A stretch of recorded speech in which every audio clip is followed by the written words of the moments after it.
Hallelujah, hallelujah. Throw a nickel on the grass, save a fighter pilot's ass. Hallelujah, hallelujah. Throw a nickel on the grass and you'll be safe. Well, I'm cruising down the Yalu doing 6 and 20 per. I cried to my flight leader, oh, won't you save me, sir? Got 2 big black holes in my wings, my engine's out of gas. Mayday, mayday, mayday, I got 6 pigs on my ass. Hallelujah, hallelujah. Throw a nickel on the grass, save a fighter pilot's ass. Hallelujah, hallelujah. Throw a nickel on the grass and you'll be safe. Well, I shot my traffic pattern, to me it looked alright. The airspeed at 190, I really racked it tight. The airframe gave a shudder, the engine gave a wheeze. Mayday, mayday, mayday, spin instructions please. Hallelujah, hallelujah. Throw a nickel on the grass, save a fighter pilot's ass. Hallelujah, hallelujah. Throw a nickel on the grass and you'll be safe. Crosswind blew me sideways, the left wing hit the ground.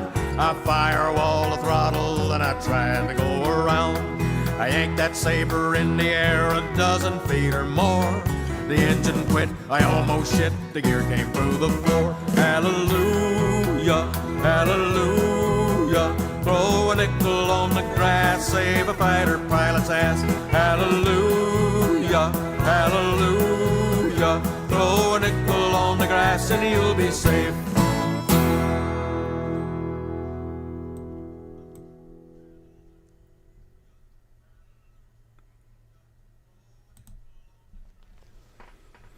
All right, let's start testing this bad boy. Voice check.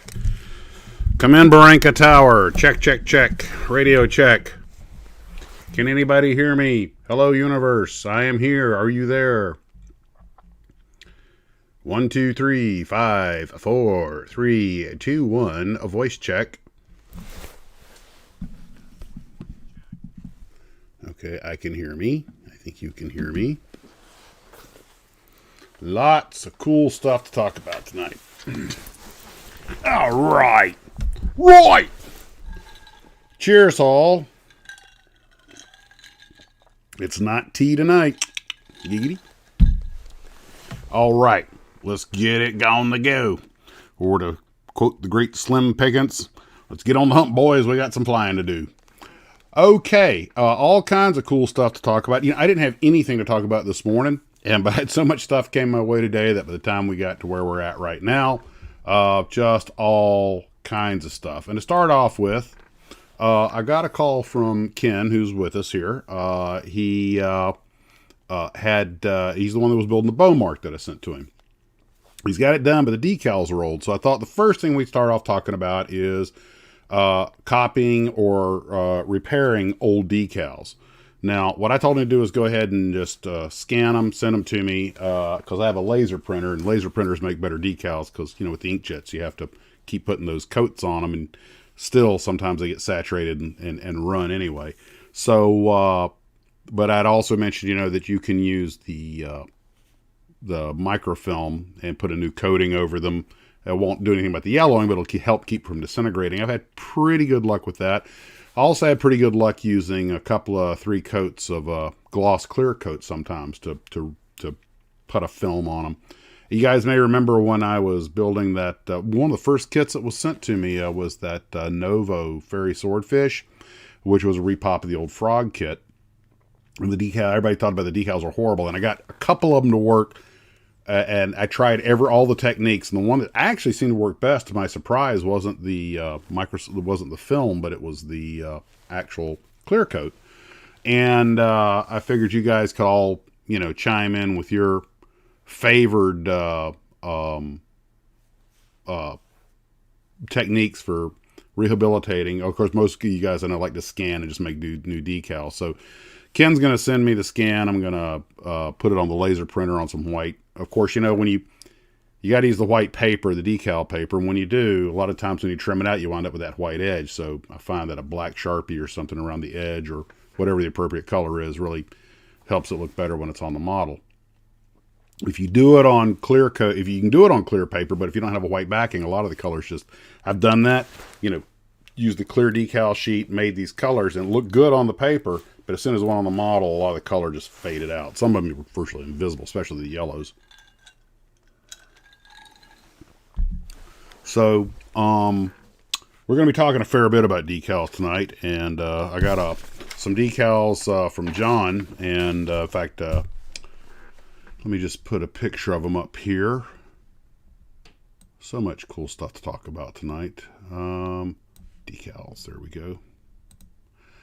These are some 2Bobs decals that John sent me for the F4 and the drone, the QF4s, and he sent me a rather detailed letter that I'll read here in a little bit. But aftermarket decals, of course, are a great way to, if you have old decals in a kit. But what I was surprised was I didn't find, the only aftermarket decals I could find for the Beaumark, which is what Ken built, are the for the Aurora kit, which is a different scale, and they're pretty generic. I mean, you could do better probably looking through your parts stash.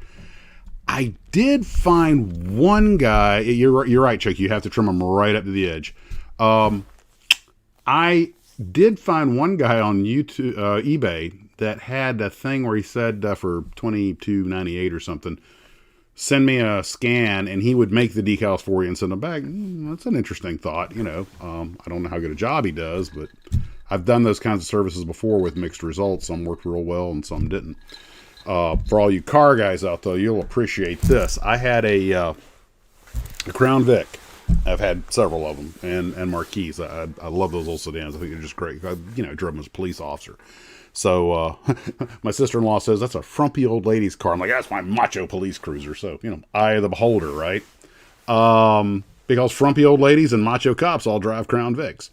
So anyway, the environmental control unit, the ECU, went out. Now I pulled it out. It just slides right out. You pull like two little pieces of trim. You don't even need tools. Pop right out. And I was like, man, this thing weighs about, it's a big square box, but it weighs about 2 ounces. There's nothing in there. There's a couple of little printed circuit and a little coil on back. And I'm like, so I'll go to the Ford dealership and see how much one is. And I go up and the parts guy goes, new one of those. And I figured $100-200 car part, right? Just shy of $1,000, like $997. I was like, for this thing can't cost you guys $4 to make. So I found a guy on eBay said, send me your old one in for like $185. I'll send you one that I've rebuilt. I sent him my old one. He sent me one back. The face was kind of worn down, but I plugged it in and it worked. And that was all I cared about. Because in Florida, I'm sitting here showing the video I shot today on my way to the hobby shop. And that was a real-time video, by the way. I've been meaning to do that for a while. I know I'm kind of bragging, but I'm just so thrilled to have a hobby shop, 2-3 miles up the road. Literally a one-song drive. And I didn't even speed the film up or cut it when I was stuck at the light. So I know, I'm just bragging. I'm a jerk. So, completely lost my train of thought here. The piece that replaced it worked. Now today, being November, I remember where it's going now. Today being November, I'm riding the convertible with the top down, having a great time. It was cool, but not bad. I was wearing short sleeves and loving life. And you guys saw the video. It's a perfect day for a convertible. And I don't even have to wear sunscreen today. It's so cool and I don't have to worry about sunburn. So it's like the perfect convertible day. Well, come back in August. Everybody's dripping in sweat and everything. You got to have an air conditioner. So when I put that beat up looking unit that he'd repaired for me in the car, it worked until I sold the car. No problems. I was thrilled. Saved me $700-800. I don't care if the buttons are worn out. I know which one's cold and which one's hot, because the hot one's the one that you never touch in Florida. Okay, maybe in January for like 2 weeks. But anyway, so I had good luck there. But another time somebody was like, when I was doing videos and stuff, and I needed some space backgrounds, like background footage for green screening and everything. And this guy said, send me $10. I'll send you a DVD with all this great space footage and planet footage. And it was this crappy cartoon crap he'd made. It looked like garbage. I don't think I even ever used it. So having people provide these services for you, like make decals for you, it's hit and miss. And but Anyway, I don't know what kind of luck you guys have had if you've bought aftermarket decals or stuff people make in their homes. My guess is a lot of you can probably make better ones yourself. And like Slaugo's, I hope I'm saying that right, Slaugo. Okay, hold on, I got to read the comment thread. I'm so far behind. I went off in my own world there. Not disappointed with Hobby Links. You do have to try them out. That's true. Hey, so Hoopty. ALPS printers make great decals, but the ribbons are getting scarce. I'm not sure what seriously he's asking about. So it's a no. You know, it's funny. I found Balkan crawls was a little trickier to find than I'd expected them to be. By the way, in honor of tonight's video, I'm wearing my bomber jacket, fighter jacket, whatever. Side note, I've got the big Velcro patch here. These used to be, at my airline, these used to be official wear. This is a $600 Perino jacket. I didn't pay for it. At my company, at the 5-year point, they issued them. And right about the time I got mine, they just started making them standard and got rid of the old overcoats and made this the same. We were happy as clams. And then a couple of years ago, they came out with this new all-weather coat and said that this is no longer authorized to wear, but keep the jacket. I mean, obviously, don't need a bet, but I mean, they put my name in it and everything, you know. And it literally says Captain Max. And but that's kind of the downside of living in Florida is you rarely get to wear this thing because, you know, it's about 2 months out of the year where you can with it. But it was anyway. I'm whining. They gave me a $600 jacket. Only get to wear it 2 months out of the year. Woohoo! Talk about your first world problems. Anyway, so as I was saying before I so rudely interrupted myself, the whole decal thing has always been a little on the tricky side. And what I was surprised is how hard it could be to find Balkan crosses. And I don't know why you'd think people would be buying those by the container shipload. But Maltese crosses, Balkan crosses, I finally found some. Tom Daniels sent me a bunch of them. Some of them were, what do you call it, dry transfers, and some of them were regular decals, and they were old. He'd gotten them back in like the 70s. They still work great. Now, the problem is they used that 70s film, so the decals were fine. I forget the brand name. You dip them in the water. I mean, 10 seconds they were sliding off, but they were a little on the rigid side. So you got to use a lot of microsol or a Mark Fit or something on them to get them to, you know, to lay down. And I used them on the on that Kit Bash 337 that we did, and. But you had to trim off because that was a pretty thick film and it showed. So you really had to trim them like you're talking about. But and I do that with the ones I print myself. Ken, who is here, was he had a big G scale locomotive, and I did it up in Erie Lackawanna, or Erie colors for him. It was Erie Lackawanna, which is a railroad for those who don't know. Ken's dad, or no, sorry, Ken, your grandfather worked for Erie and Erie Lackawanna. Anyway, point being, I had made all these decals on this different, and I got a lot of experience doing that. In fact, if you ever watch my tongue-in-cheek Red Star Trek, you know, what if Star Trek had been made in Russia, video, the big E on the Enterprise that I use is one of the leftover E's from the Erie model I did for Ken's G-scale railroad. And it wasn't a perfect job, but I think, Ken, you still have that SD45, and I think you still have it. And it looks good from a distance, but you get up close, you can see the blemishes. But it was a great experience, and you know, I remember this whole live stream is to talk about whatever we want to talk about. I've got all this stuff preloaded, but if we go off and don't use it, it doesn't matter. We're just here to have fun.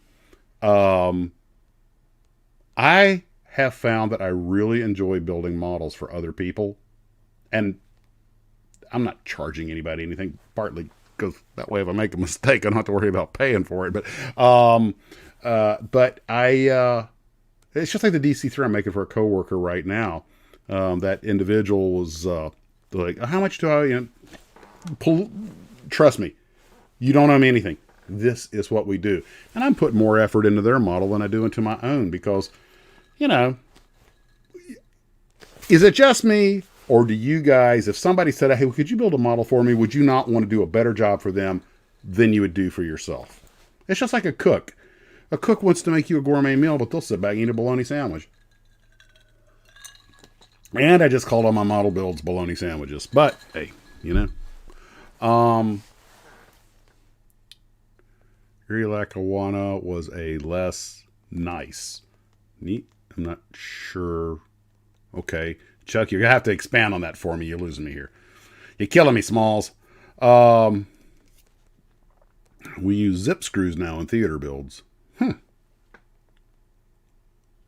Yep, that's it. Yellow, gray, and maroon. Those are the colors. You're absolutely right. Hey, Simon, glad you made it. But anywho, and it's just like if I buy a kit, I'll give it away without batting an eye. But if someone gives me one, unless they specifically say you can give this away if you want to, I have trouble regifting it just because it was a gift, you know. It's just, that's how I roll.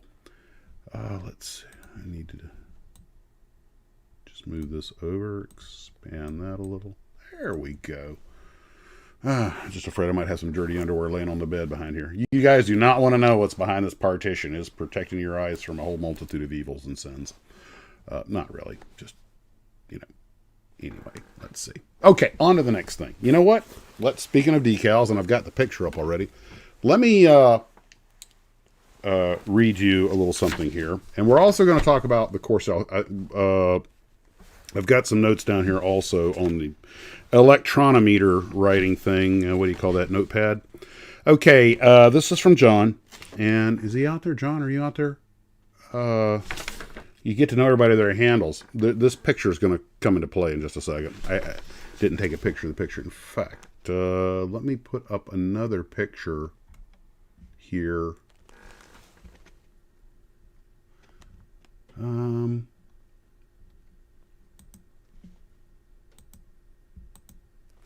You guys might recognize that individual.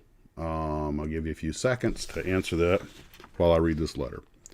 Max, enclosed are two Bob's 148 scale sheets of the 82nd Aerial Target Squadron at Tyndall Air Force Base, QFEs and QF4Gs. Now, I'm getting into this for a reason. Aside from the fact that John sent me these beautiful decals. The QF4s are converted from the F4E and G and a few RF4C selected from the boneyard at Davis Mothball.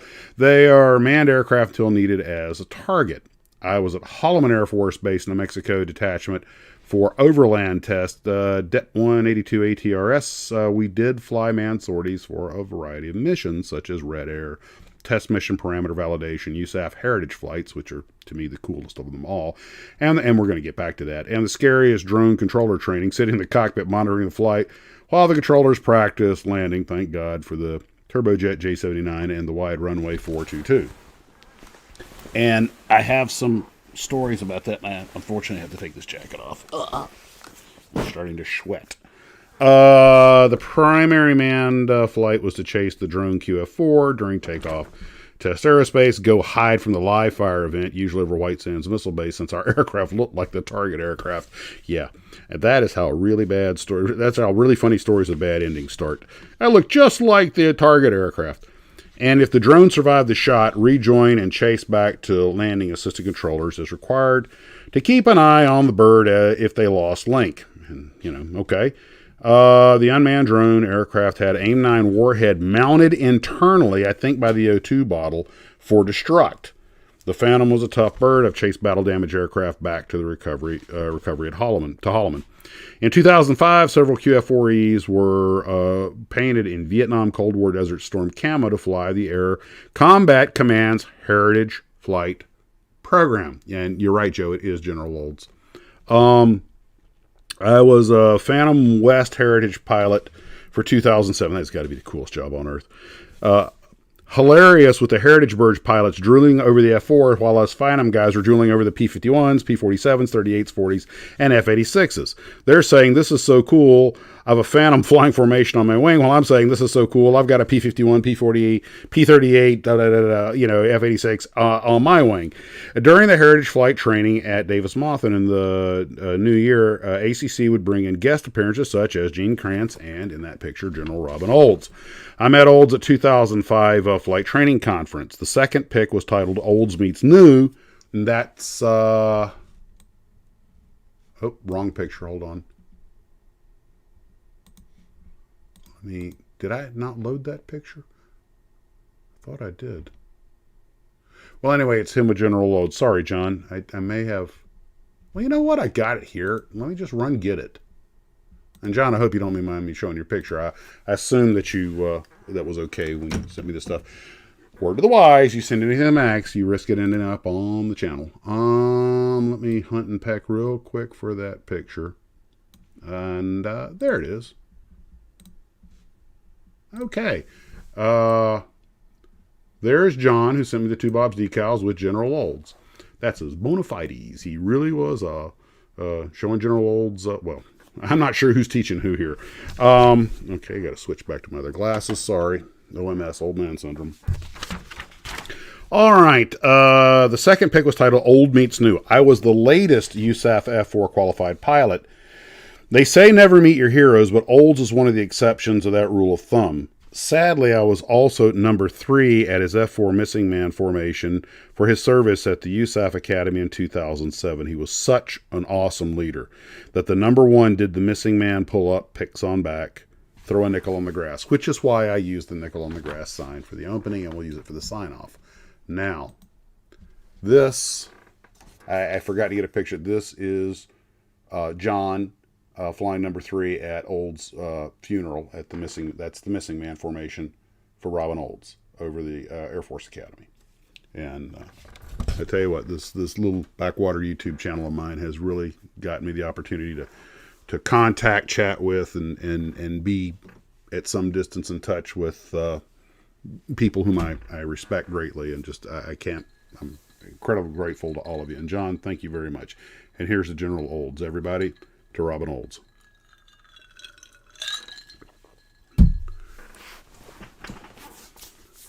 All right, guys, and we're back to models. We had a moment. Next thing. This looks familiar to all of you, I see.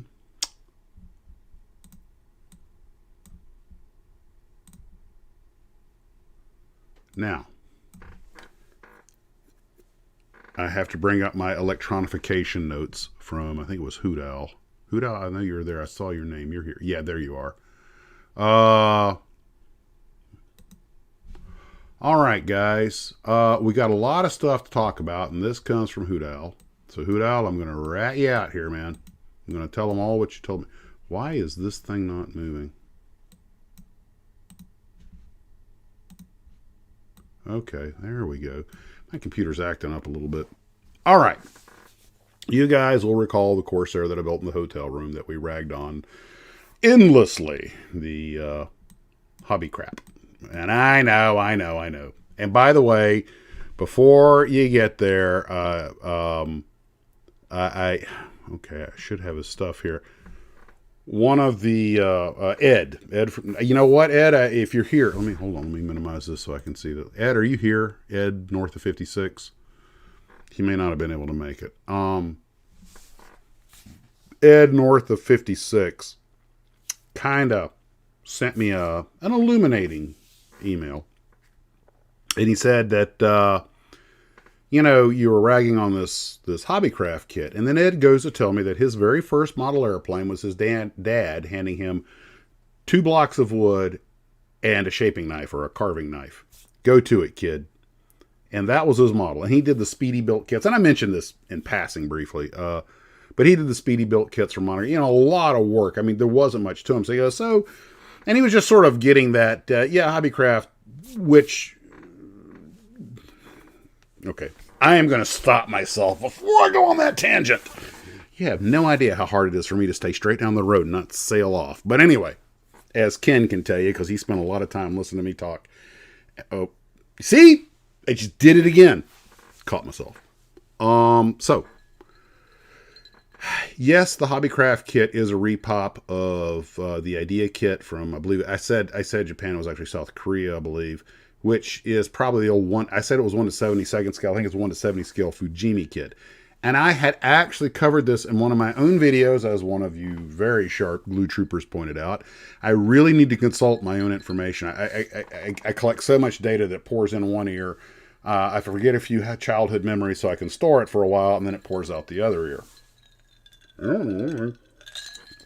But anyway, so he was just bringing up the point that, yeah, the kit's not going to win any awards, but when you get right down to it, all the parts, well, except for the canopy, it's really not that bad. We give it a hard time because we've gotten spoiled by such a high standard. In the 1970s or 80s, if I had bought this kit, I wouldn't have thought it was anything but a normal kit, unless I wanted to spend 2 or 3 times as much on a Tamiya kit. And one of you guys out there, it's a Hoot Owl. We're going to be talking about, was it the 513th? We're going to be talking about this particular airplane in the real world, and that picture right there. In fact, let me just pause it. Will it let me pause it? It won't let me pause it. Okay, let me see if that works. Nope, that did not work. I still don't appreciate them stealing Jack Linwood's artwork. That is an F4U1, not an F4U5N. And as you guys are all aware, that artwork is stolen directly from the Revell box art. So, there it is all laid out. Now, what I wanted to say was, well, so many things I want to say. Stay on target. Stay on target. Ignore the TIE fighter. Stay on target. Did I really just say that? Oh, well. Hey, this show's worth everything you pay for to be here. So, sorry, I forgot what crunching ice sounds like over a microphone. So, anyway, the point I'm getting at is that this kit, as much as I'm maligned it, and I was really more ticked off about the missing canopy, the instructions having Navy markings that didn't match the decal, and the unholy crappy, genuinely crappy decals that came with it. Yeah, you can nitpick a lot of the issues like the gear doors being too thick and having rivet patterns on them that don't exist on the real airplane. But when you really get right down to it, it's not that bad a kit. I mean, basically everything fit. And it's simple, but it's accurate. And yeah, they put the wrong box art and they called it the wrong airplane. I mean, they did a lot. But the actual kit isn't really that bad. It's on par with a lot of the kits from the 70s and 80s, which is what it is. There's Jack Linwood's original artwork. I think he said that was his favorite one. That's about my second or third favorite. I mean, it's a Spitfire, probably the ME-109 or BF-109G, and then that one. Followed by Shangri-La, the P-51B, and the P-40. And those two are kind of neck and neck. And I love Jack's cram the box way of doing things. But I digress. So the 513th light attack, yes. Okay, so here's the deal. You'll notice this came with white decals. And in the picture that rolls through, and I should be able to pause the thing, but it doesn't seem to want to pause for me. The 513th was a Marine Corps, basically a night fighter squadron. And Hoot Owl, jump in and correct me if I'm making any mistakes, because I actually have your thing here. I can read your email, but the short story is you'll see one's got white letter. Oh, I'm sorry. The one in white lettering is Navy. The one in red lettering is Marine Corps. I'm sorry. I found a photo of the 513th where they had white lettering, and then the rest of them were painted black with red lettering. And apparently, especially when Korea cropped up, the Marines, obviously using them as night fighters, wanted to go with a more subdued paint scheme, so they put the red letters on them, which the kit doesn't have. The one I found in white lettering, according to what was noted on the photograph, was a pre-Korean police action aircraft.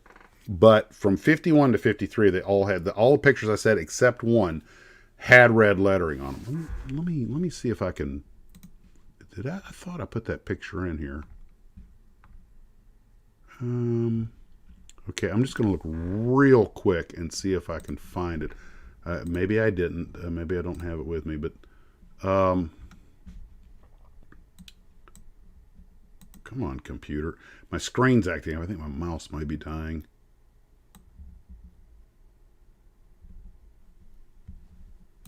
No, I don't see it.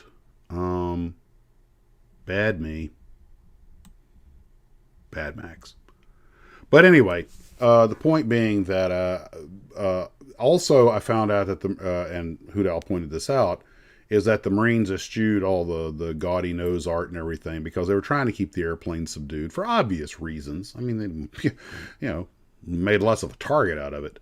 But of course, the pilot's going to pilot, and fighter pilots, they love to they're like cowboys, they like to pimp their ride. But the long and the short of here, I'll put that back up so you can. Where did it go? There it is. But the white lettering was now the Navy kept the white lettering even during the war. Different command structures, different philosophies. But the Marines were very pragmatic, and the planes were actually painted black. Now, one of you guys out there, and Hudal, I think it was you, got a bunch of these things that he's saving to make kind of like his old squadron. And to give you an idea, people don't appreciate how delicate this whole situation is. Towards the end of World War II, a hurricane hit Miami. And I've actually been, it's where the train museum is at down there. And there's remnants of that old hangar left over. Well, understandably, the military got the bright idea to push all the airplanes inside these giant Zeppelin, blimp hangars they had for safekeeping throughout the hurricane. A perfectly logical decision to make. I would have made the same decision myself. As the fates would have it, when they packed all the aircraft in there with all the supplies, the hurricane hit, something happened, it started a fire, and all these airplanes full of fuel went up, and the whole hangar burned down. You can go out on YouTube, there's the news article there. Now, at this point in the war, it was pretty much already won, so it's not like this had a big impact on the war effort. But still, we lost a bunch of airplanes, mostly trainers, I think, and a big hangar and a whole bunch of equipment. And, of course, they had this fire during a hurricane, so it's not like the fire department could show up to put it out. And it may matter worse, you'd think the hurricane had put the fire out, but it didn't.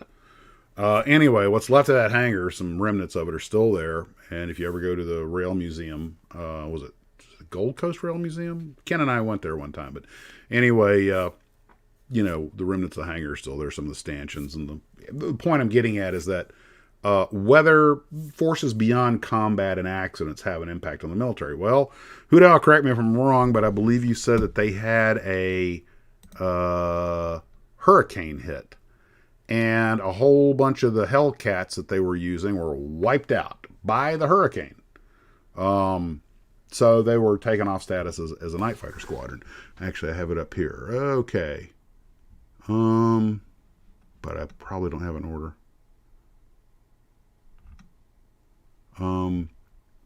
But it's amazing, how something like that, completely unrelated to anything military, can have this enormous impact on military operations. I'm just reading the email he sent me right here. And do you realize, I want you guys to stop and think about something. Think about flying one of these things. Single pilot, radial engine fighter. At night, with a primitive radar, probably tucked somewhere in the cockpit where it's in the way of your physical body, because you've never been in one of these fighters. The Corsair has a little more room than most because it is a radial engine fighter, and the radial engine fighters do tend to have a little more room inside. I've sat in a bunch of them, but they're still tight inside. And you're a 24-year-old, Lieutenant JG or First Lieutenant, and you're sitting here trying to fly a fighter plane, which, by the way, did not have an autopilot, at night on glow-in-the-dark black and white, or black and kind of lime green instruments, while trying to operate a radar to find a target to shoot at in the dark. And I whine when my coffee's cold. That's just, and it takes a long time to train guys up to be able to do that kind of stuff. And then a hurricane comes through and destroys all your airplanes. Amazing what can cause a setback.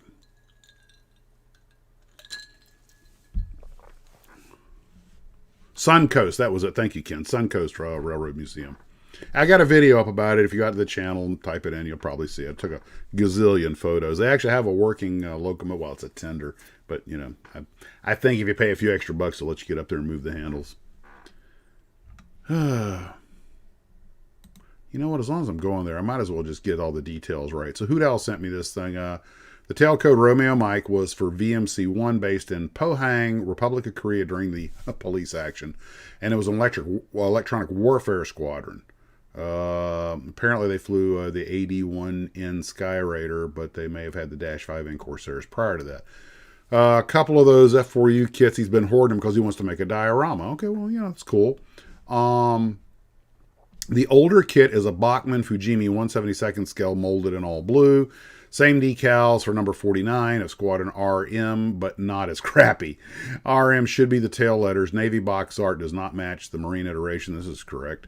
Since I almost never use, yeah, okay, he doesn't use the ones that come in it. And the fact that it's molded in blue and black doesn't really matter because most of us are going to paint our models anyway. We're probably going to shoot the thing in gray and prime it and start over. So that's probably made more of a deal. I'm thinking more along the lines of when I built as a kid, where you just built it out of the box and you prayed it was molded in color, or something close to the color. Most Marine night fighters deployed in Korea and adjacent fields in Japan were camouflage flat black with ID codes usually in red. Hobbycraft's decals are for the RM49 Marines with a skull and crossbones nose art, and as I told you guys, the skull and crossbones decals just kind of came apart on me. One of them I was able to get on, but the other one was destroyed. I didn't want to have it on one side and not the other. The Marine Air Wing tended to frown on excessive nose art. No dames, no cartoon characters, no fun. To give away the camouflage. Game makes good military logic. What I did like about the kits were they included starboard wing-mounted radomes. Sometimes it's hard to get this detail right from the parts box, the scratch build. The HVARs I stole from the HVARs on this, you can see them right there. They're not that great, but at that scale, you know. Go vacuum form. He wants a lot of cockpit detail, which is something I thought about doing, but I was like, not on this kit.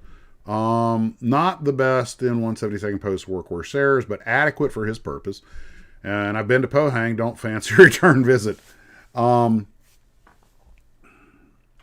So he got a lot more information in here, but I just thought that's what I was talking about earlier about how you guys, there are so many great people out here that have all these experiences out in the real world that when we get together and chat, there's just these volumes of knowledge and experience out there that we can all draw on, and it makes for better models. Even more so than that, it makes for an interesting opportunity for us to kind of learn the on-the-ground reality of things. And one thing I found a little surprising was that a kit this scale would bother to have separate ailerons, which is a nice touch. They actually fit pretty well. So, what I would recommend doing, one thing, the gear doors are obviously way too thick, which is pretty common on 172nd scale kits, gear doors. You could file them down or you could cut them out of stock, use them as patterns for stock styrene. They also have a rivet pattern on them that shouldn't be there. And they got a big ejector pin or extractor pin mark on the inside of the door. And the instructions just show these square doors going in. They don't really show where, and I had to test fit to realize that the scalloped edges go inboard forward.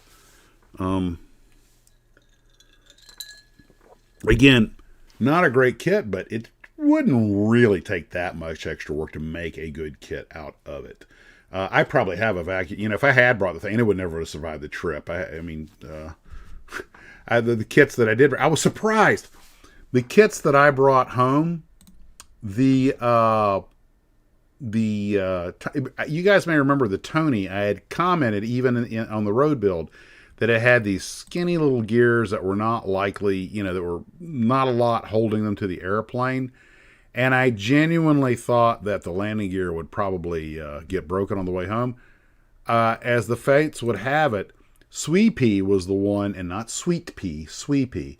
It's a third airplane that Art Chester made named after a Popeye character. This is on the bench right now, what you're looking at. This is Sweepy as it's sitting on the bench with that broken gear hardening. But the landing gear on that was the one that broke. And the Tony actually made it home in one piece, which kind of surprised me. Speaking of landing gears, my nephew, who is in boot camp in the Army right now, if you guys go out, there is a video I made about building kit model building for beginners.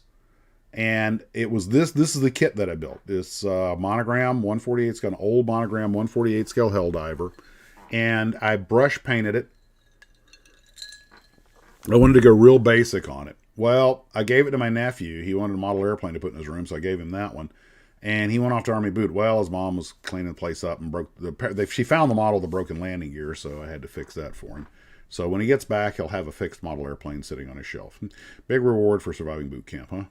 Oh, I'm the uncle. They're just, Oh, oh, oh, oh, oh, oh, oh, oh, oh. That reminds me. My wife gave me a great idea to ask you guys a question. If your life was a movie, what movie would it be? Mine is Uncle Buck. Ain't no question about it. So take a minute and think about what movie, if your life was a movie, what movie would be your life? I'll wait. And that was the last of the bottle, so that's all I get tonight. I'm going to eat every one of those ice cubes. I ain't letting whiskey go to waste. Let's see here.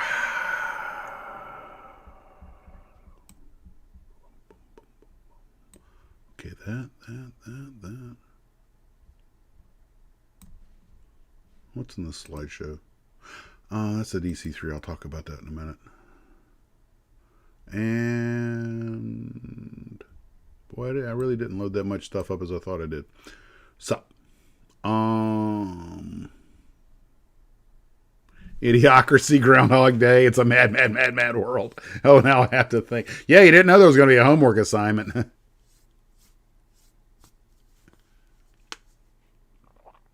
Who else talking about the massive prop torque on those 2800s, Pratts?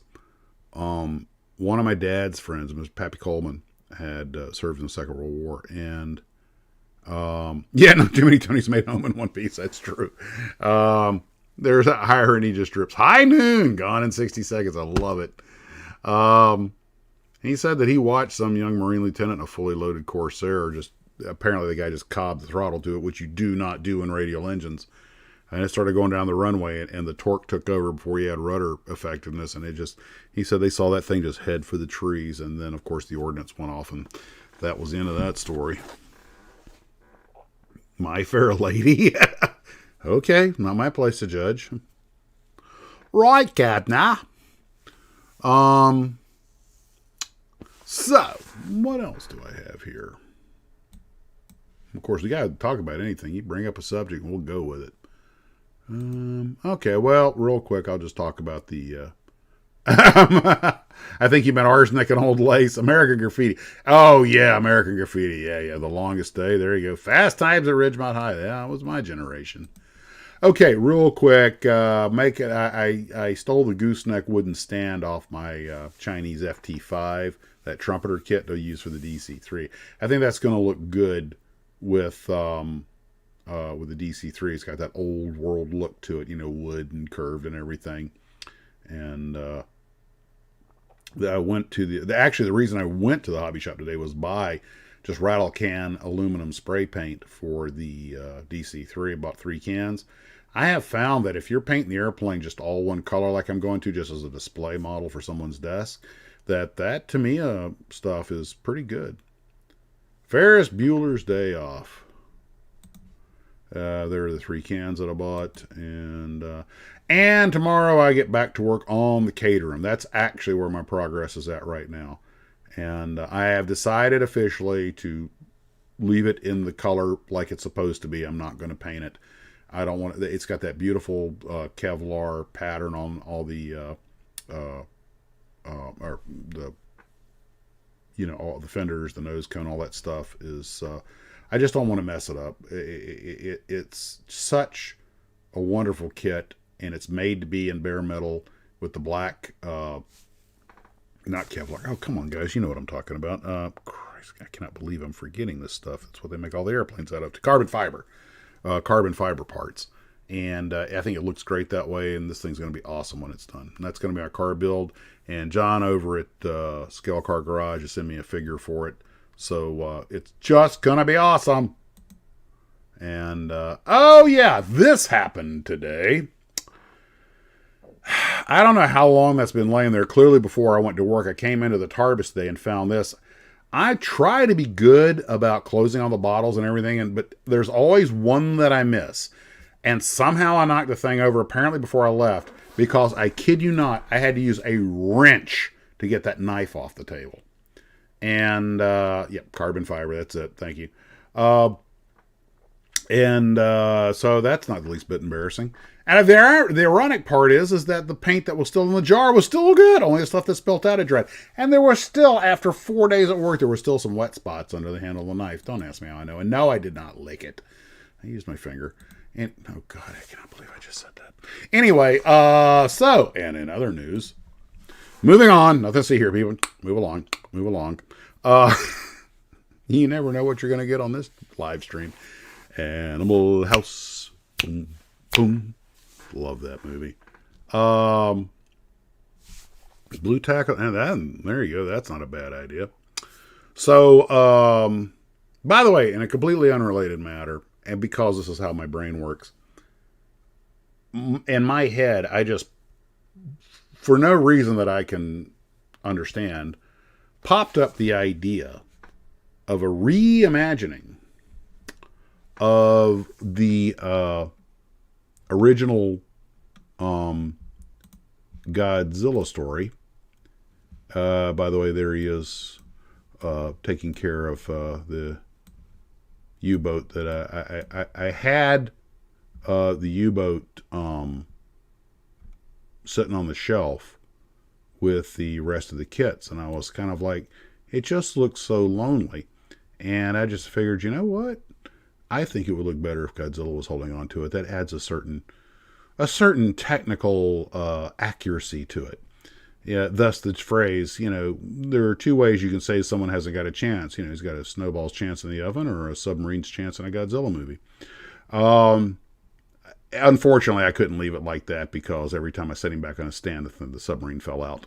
But I just thought, I just had to take that picture. I don't know why. But anyway, I got the bright idea for something I called the Godzilla Chronicles, which is a reimagining of the story from the get-go. Now, I thought I had everything worked out, and I told my wife about it, and she immediately made some observations. And it really, artists don't like to be second-guessed, but I could not deny she was absolutely making improvements to the story.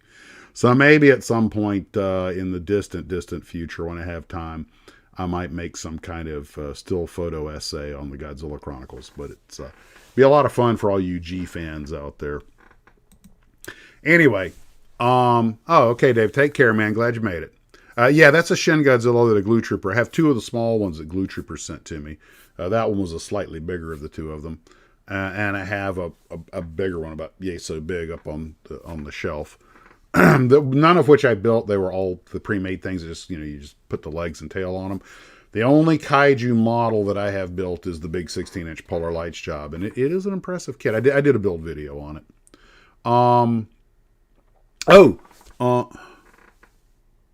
Hey, Mom, look what I found. I keep it.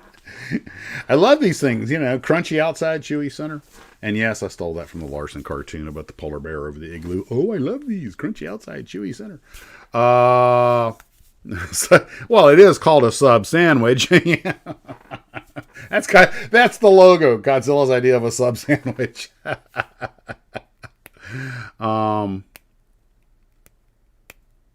Really, Sluga, it's funny you should mention that. My grandfather served in the First World War as a destroyer man. My dad served in Korea in the Air Force. I served in peacetime. And then both of my brothers wound up serving, both older and younger, wound up serving in the Gulf War. And now my nephew has joined the Army, and who knows what the future holds. Ooh, Godzilla fighting the Nazi. Well, you did see my Godzilla versus the Wehrmacht video, I'm sure.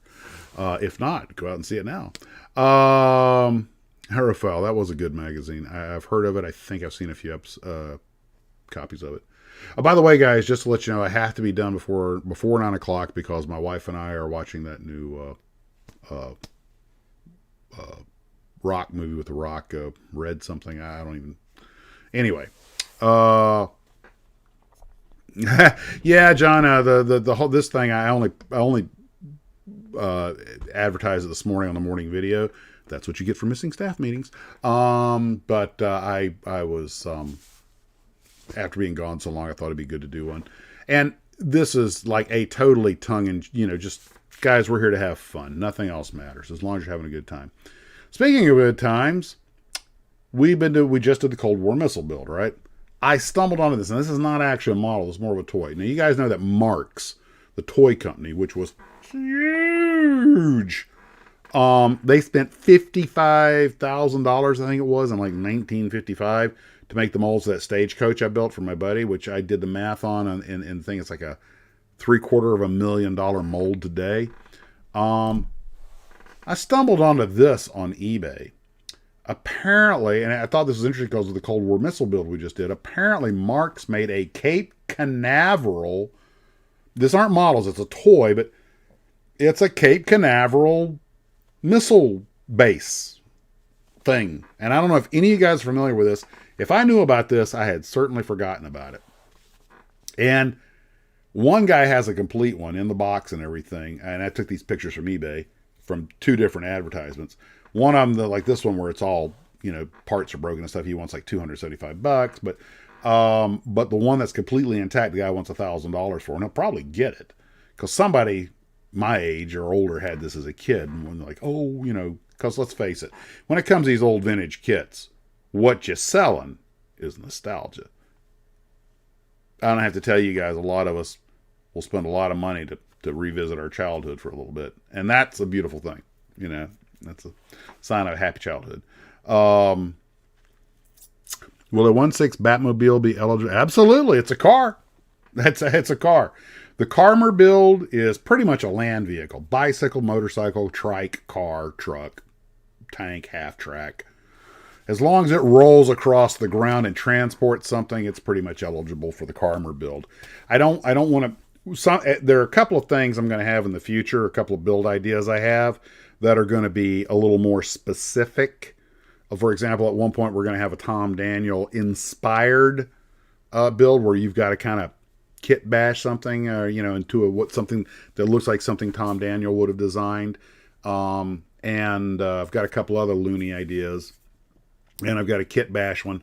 But another one I'm going to have at some point, I'm planning to, is an alternative reality build. Now, follow me on this. This can be as simple as a re-decaling of an existing model. To be honest with you, just to give away a little too much, the one I plan to do is a MiG-21 in Japanese markings. A lot of people don't know this, but after World War II, there was a big push for communism in Japan. That's one of the reasons we went into Japan during the occupation and dumped so much money into the place to rebuild it, was we didn't want them going communist. And there was a big pushback. Remember, by 49, the communists started taking China, and there was a big fear they were going to get Japan.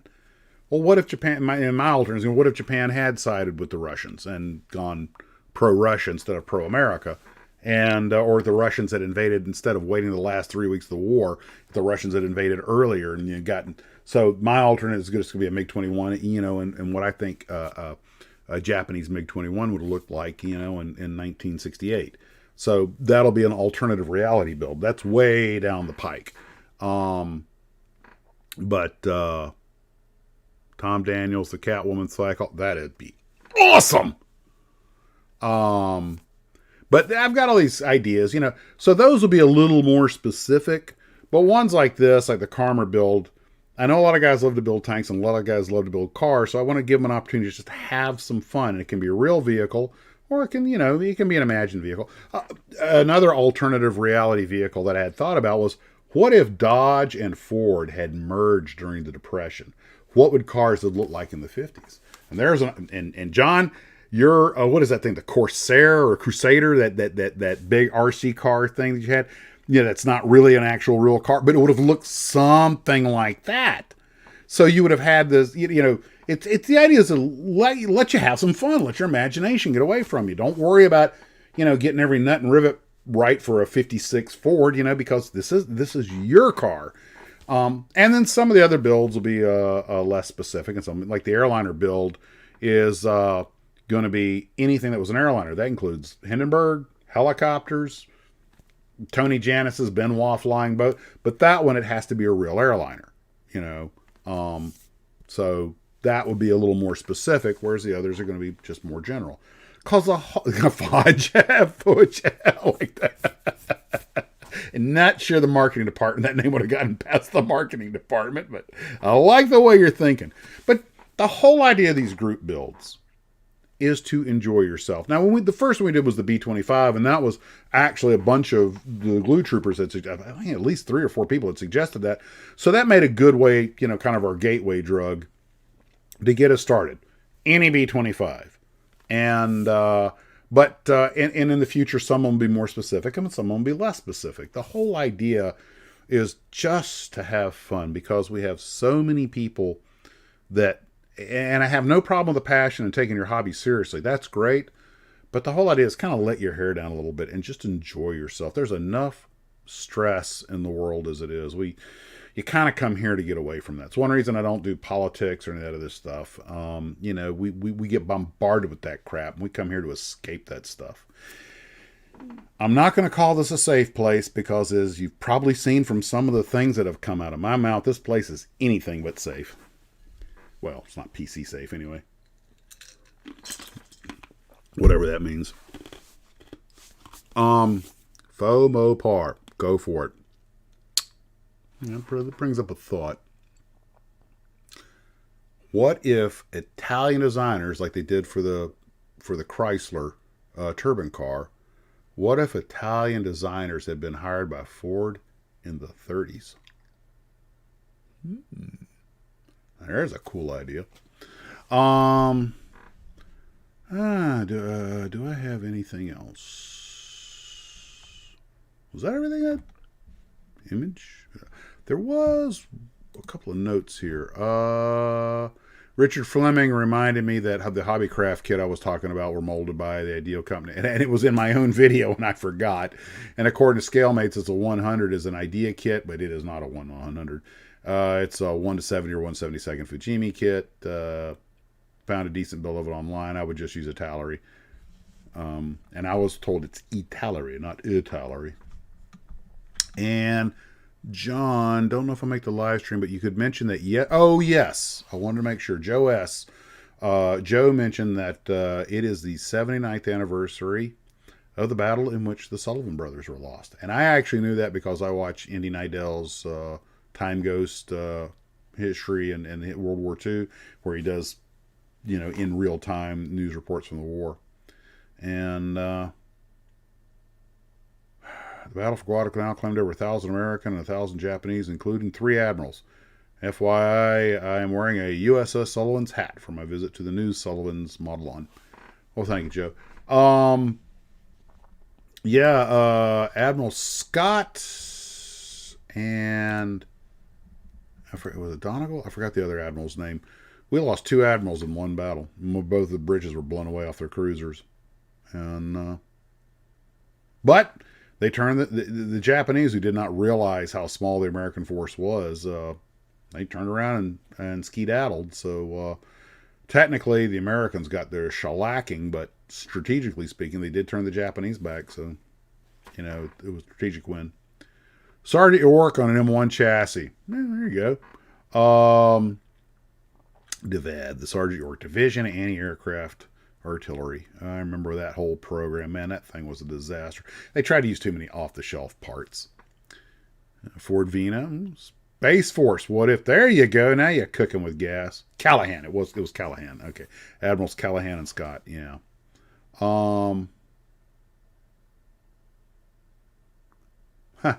When Northrop's F-20 failed, they created the XF-17. It's all the design of McDonnell besides the F-18 Hornet. That is correct. I've actually seen the XF-17. It is on display, at least one. I think they made more than one, but it's on display, or at least when I went there, it was on display at the USS Alabama Museum in Mobile, Alabama, in the aircraft pavilion. And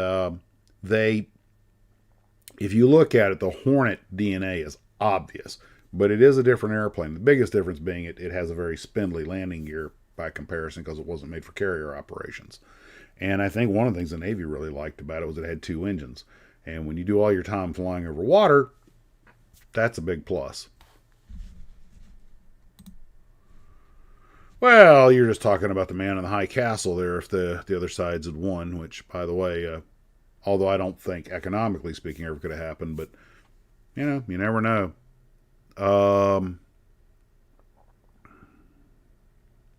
Joint project. Apparently, one of the reasons the F-16 won over the F-18 for the Air Force contract during the fly-off, there was one maneuver I think you could do the F-18 couldn't do. I don't know if it was a high-off maneuver or what, but also having one engine kept the cost down, the maintenance cost down. And it's like they talk about the F-22 and the F-23. Now, I'm sure when you're dealing with these multi-billion-dollar projects that a ton of politics gets involved, it can't not. And the 23 had a, although a lot of people think the 23 was a better airplane, but my understanding is one of the reasons that the F-35 won, which kind of blew up in their face eventually, and the 22 one didn't have so much to do with any technical advantage of the aircraft. It was the procurement systems that they used, or so I've heard. It's just crap you read on the internet, so I don't know anything more about it than anybody else. Two screw aircraft.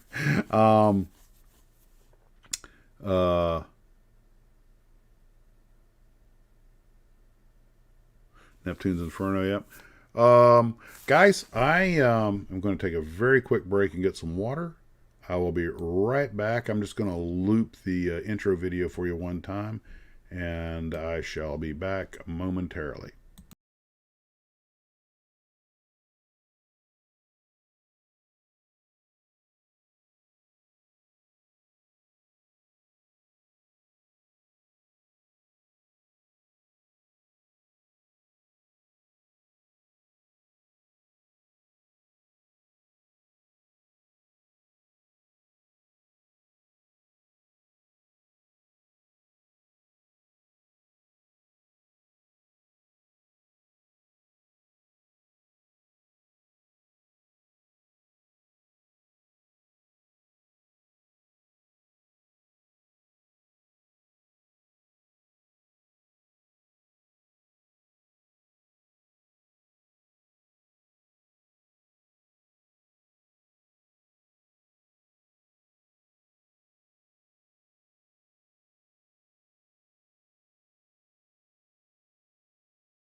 And we're back.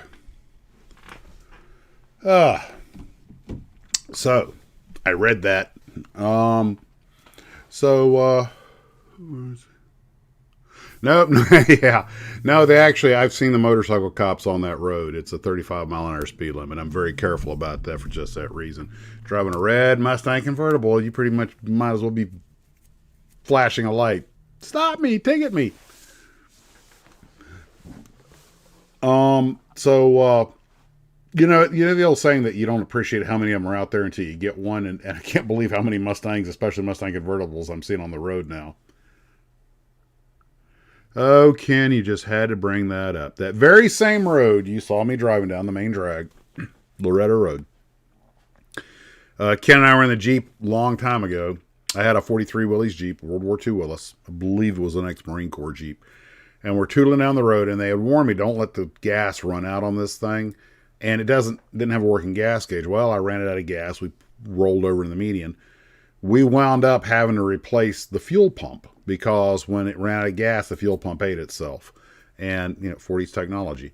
Fortunately, the L139 flathead that's in a World War II Willys Jeep was used long after the war. Really solid little motor.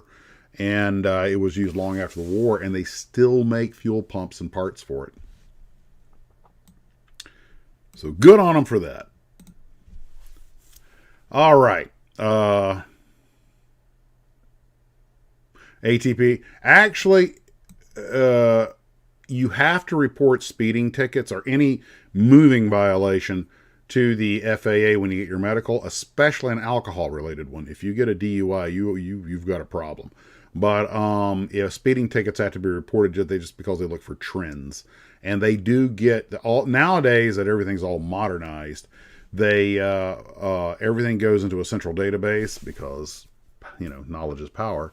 And if you don't report a speeding ticket and they find about it through the National Driver Database, you're gonna be in trouble, and not the kind of trouble that you want. Not that anybody wants trouble. Let's see. Yeah, looks like we went through everything. I've used all the images I was planning to use, so I'll just make myself bigger and more beautiful. And now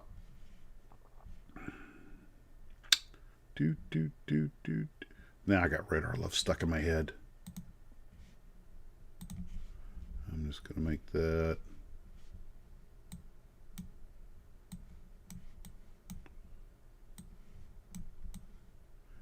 Yeah, you stand about as much chance as a submarine in a Godzilla movie. So, anyway, what do you guys want to talk about?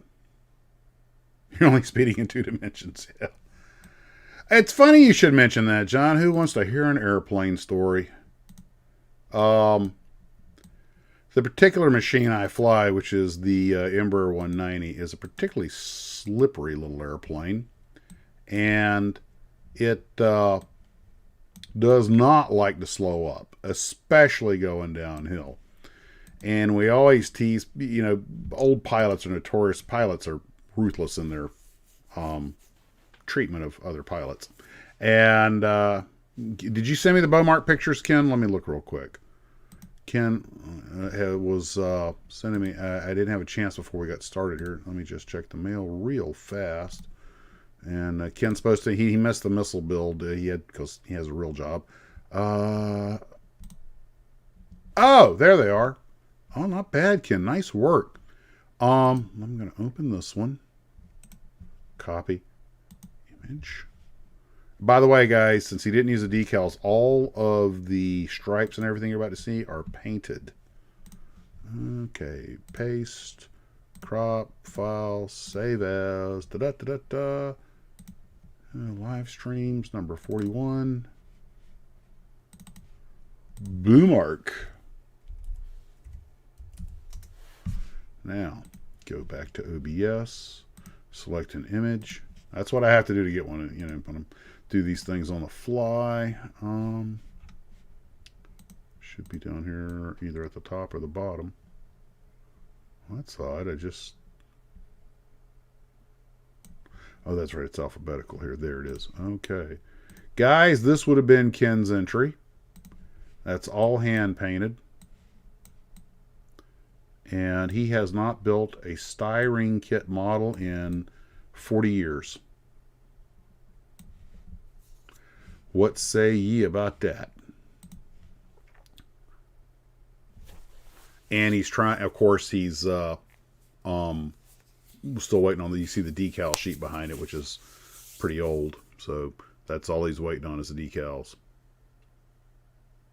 It's not bad. Ken's he has built a lot of RCs and works with model trains a lot. So he's been in model building, just not kit plastic models. But obviously there's a skill set that transfers between the two. And that's every bit as good as I could have done, and probably a little bit better. Ken has the advantage of being very patient. He and I are the opposite. When we go out to dinner, I'm usually done when he's halfway through his meal because he's very meticulous, and I'm a pig. Gobble, gobble. Got to eat it before it gets cold. And I guess opposite attracts. That's why we're still buddies. But once the decals are on, it's going to be awesome. And I gifted him the kit, but he insists that it goes on my display shelf because I'll give it a better home. And it will go in an honored place in my missile pantheon.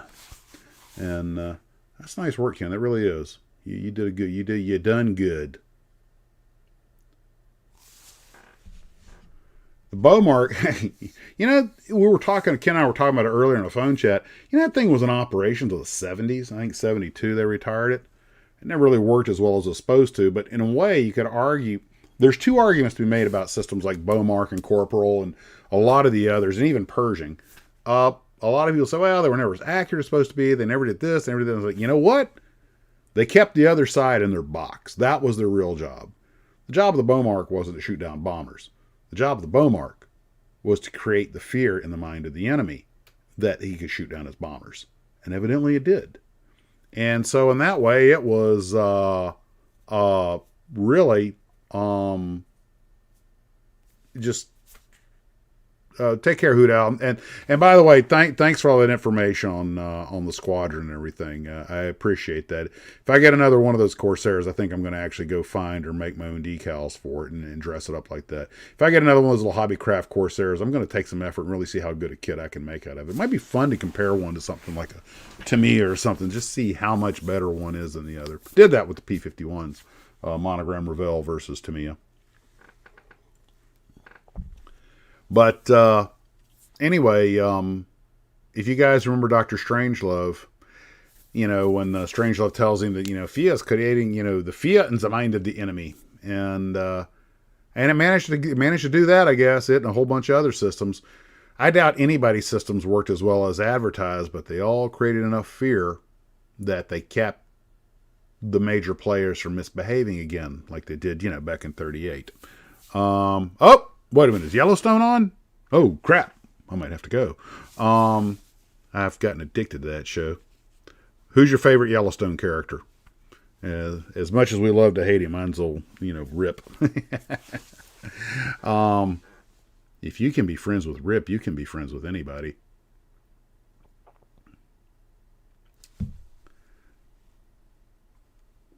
Yeah.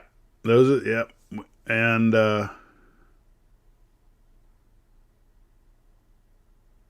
my first missile, I tossed in the air cotton candy cone.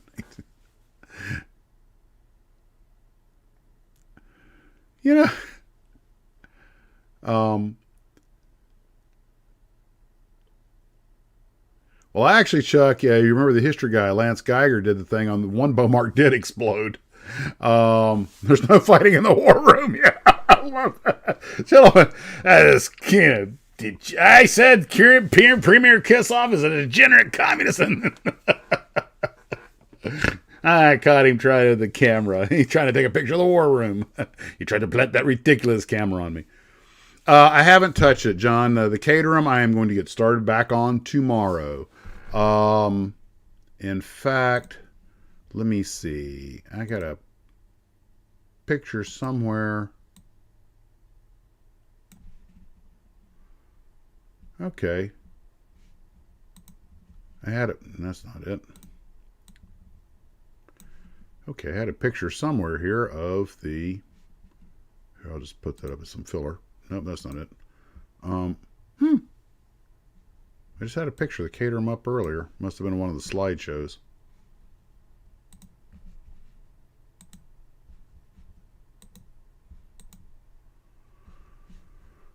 Oh, well, let's see. Ah, there it is. Yeah, there's the Caterham.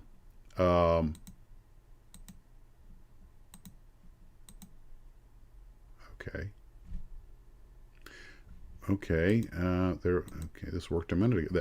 That's as far as I got. And you see the brake assemblies with the fender. Fender. Those are fender frames, actually. The carbon fiber fenders will screw onto those, and the steering mechanism in the front is pretty much done. The next thing is to get the front end finished off. I've got some components to go there. This thing is, you could build a real Caterham from the kit model instructions. I swear to God, the level of detail is absolutely insane. But it has and remember, those are metal parts screwed into plastic, and with one or two little exceptions where access was an issue, I haven't had any problems building this thing. Oh, thanks, John. As I mentioned earlier, John is sending me a figure for the Caterham, and I'm going to get that painted. Now, John, I'm going to forget the guy's name, but apparently, as great as the Lotus was, the guy who was the moving force behind it was not the world's most lovable person. Apparently, if there was a way to do things cheaper, he did, and it sadly apparently cost the life of a famous driver. And John refreshed me on who that was, but still, I mean, I love the car. I think I've seen a couple, not this version, but I've seen a couple of Lotuses, and I mean, they're clearly all about the performance because they didn't have a single creature comfort in them. But I think that's what a lot of people love about them. Colin Chapman, that was it, yeah. So I'm planning, because of the scale of the character, I'm planning to paint it up and then have my wife do the face on it like she did on the astronaut. But I'm not necessarily going to try and make it look like Colin because, well, I don't have a lot. I mean, I appreciate what he accomplished, but as a person, from what little I know of him, he not somebody I particularly cared to have over for dinner. That's all I have to say about that. But I imagine a lot of you race car guys already know where I'm going on that, so no need to belabor that point. Keep it happy here on Max's Models. Slim Pickens is a B-52 jockey. Yeah, I tell you what. Okay, are you guys familiar with the Slim Pickens story about when he showed up on set and the whole thing with yeah, Steve, that's pretty much what I've heard. They were and that's not a figurative sense. They actually killed some people. Colin Chapman was involved with the DeLorean. Why can I not bring myself to be surprised? General Colonel Batguano, if that really is your name. You guys can throw anything from Doctor Strange love at me you want. That is my favorite movie. I guarantee you I can quote it chapter and verse.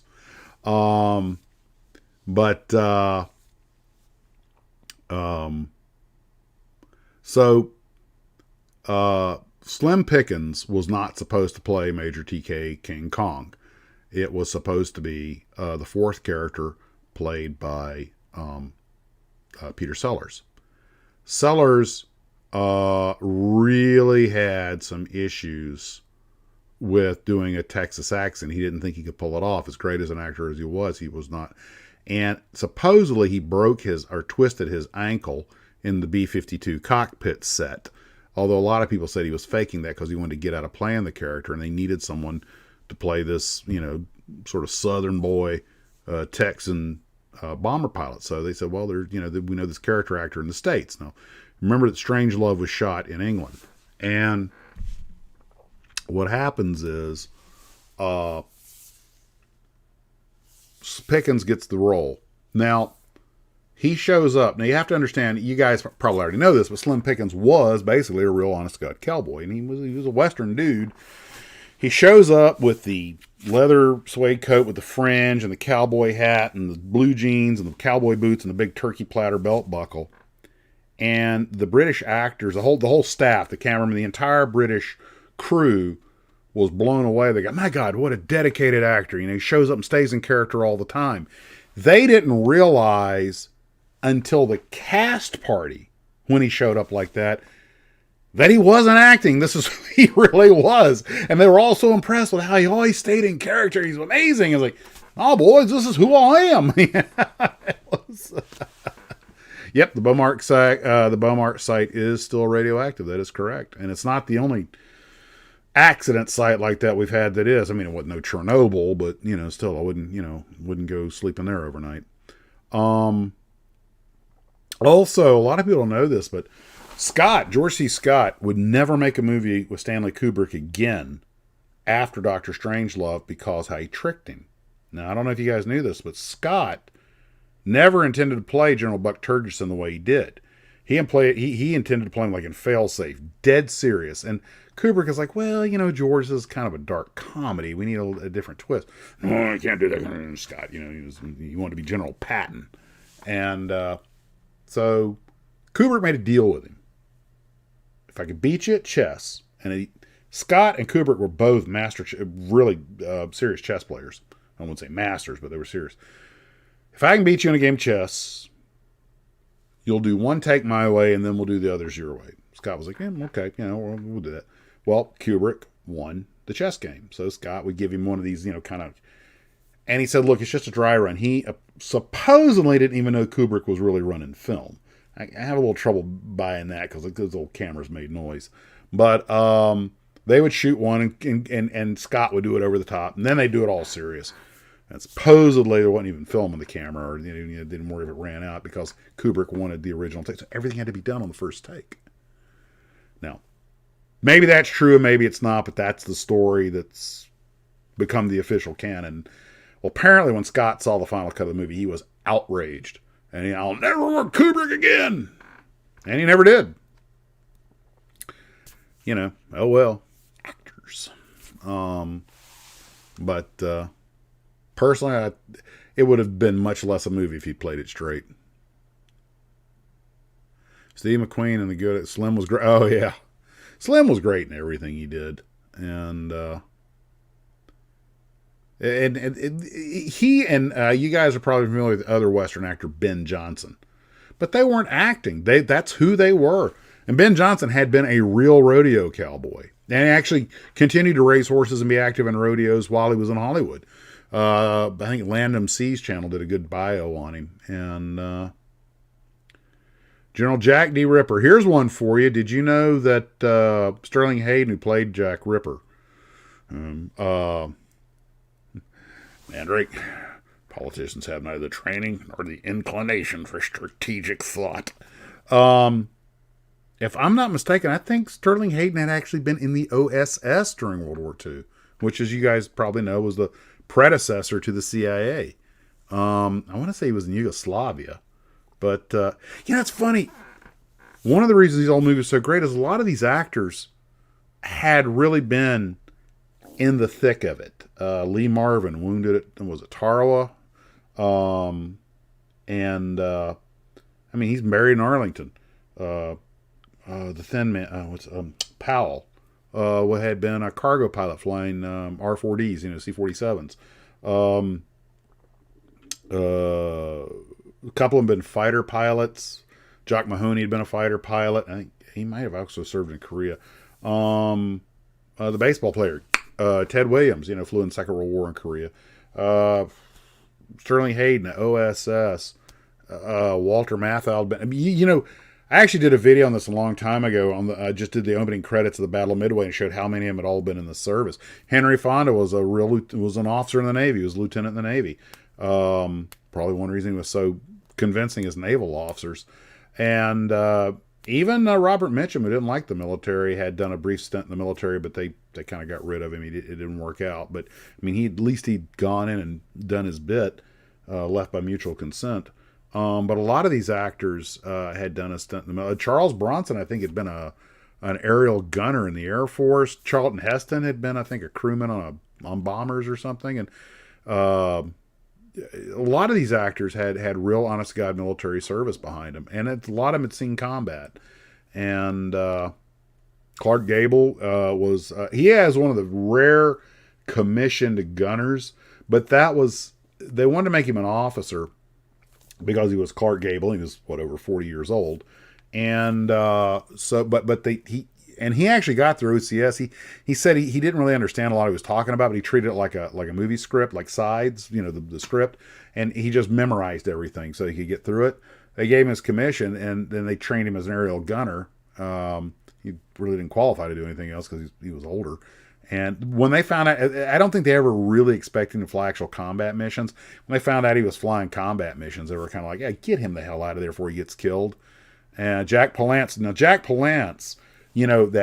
look that he had, a lot of that was from plastic surgery, because a lot of people don't know this, but Jack Palance was a B-24 trainee. He was a second lieutenant. I think he had his bar, but he's still in flight training. He was already a qualified pilot. He was checking out on the B-24, and they had a mechanical problem in Kingman, Arizona, and the plane crashed. And he was burned, apparently injured and burned, and he had then all that look. Now, I've read this in a couple of places. I can't verify this, but that this tight skin and everything was part of the surgical procedure, and that's why he had that look. One reason he wanted to play in villains, that he was kind of a naturally spooky guy. I did not know that Tennessee Henry Ford was a bombardier. Okay. I didn't know. Doesn't surprise me. A lot of actors got in trouble with the IRS. Now, Glenn Ford, a lot of guys don't know this. Glenn Ford was both a Marine enlisted man and later a naval officer. He served in both of them, and he retired a full captain in the Naval Reserve. And I've seen pictures of him in his sergeant's uniform as a Marine. And Borgnine had served. I don't know about him getting a Navy Cross, but Borgnine had been a gunner's mate in the Navy, and I think he'd actually been in the Navy before the war. But Eddie Albert was a landing craft officer, and a lot of people get confused. He was not at any beach landing was a D-Day. We think of D-Day as Normandy invasion. That was D-Day, but there were other D-Days. Eddie Albert had been in the Pacific, and I want to say it was Palelu, and he'd been fishing guys out of the water under fire. And he might have got the Navy Cross, I'm not sure. But the point is that he was a legitimate, bona fide, war hero. And a lot of the people who it was generational. I mean, just a lot of the people have been in the service. Some just, a lot of guys pointed, they just joined the military to get something to eat. I mean, the post-Depression era and everything. But when the war broke out, a lot of them ran off to join. And a lot of them, Jimmy Stewart, as we all know, was not only a bomber pilot, but later stayed in the reserves and became a legitimate brigadier general in the reserves. And are the stories about Glenn Miller's death true? It looks like it's very possible that the British were over the proper area to ditch their bombs, and that Miller's plane was where it shouldn't have been, and it may have been knocked out by British bombs. Nordun Norseman, I thought Borgnine had been in before the war. But Nordun Norseman, I don't know if you guys, it looks like a big gull-wing Stetson. It was not the airplane you wanted to be flying in ice with. It's also possible the plane iced up or something. I mean, we'll never know. He's probably at the bottom of the English Channel. But that's right. A lot of the actors went to what was called the actor's studio, and a lot of them did get to do that. Russell Johnson, the professor on Gilligan's Island, was a navigator on a B-25, a gun-nose B-25, where the navigator was also a waist gunner. So he was in the back of the plane, and his plane got shot down on a ground attack mission, hit the water. He broke both ankles on impact. The whole crew came swimming out of the airplane, and I think they carried a 5-man crew or 6-man crew on that one, because there was no one up in the nose. It had the gun nose. There were the 2 pilots, and I think the pilot was the dropping the bomb, so there was no bombardier. So you had the turret gunner and the 2 waist gunners, one of whom was a navigator, so 5 or 6-man crew. Anyway, their concern was the Japanese came out on their barges to pick up POWs and torture the crap out of them. Well, I read his book here on Gilligan's Island, which is a fun read, especially like the old sitcoms, and talks all about how Sherwood Schwartz kind of conned Tina Louise into doing it. She's the last surviving cast member. Anyway, they're bobbing in the water, and They called in Dumbo, a PBY Catalina that was kept about 20 miles away out of the shooting where they could come fish them out. But in the meantime, the Japanese barges saw the plane go down and started coming out after. And these are heavily armed. These are armored barges.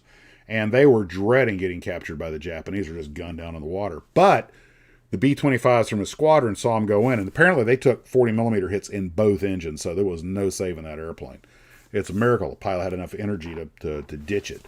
But the rest of the B-25s from his squadron put a Loofberry circle around them, and any barge that got near them, because these were the gun nose model, and they strafed the living snot out of them. And after a while, the barges screw this and wad off. And fortunately, the B-25 had enough loiter time. They were able to just sit there and orbit them, and keep them safe until the PBY could land and fish them out.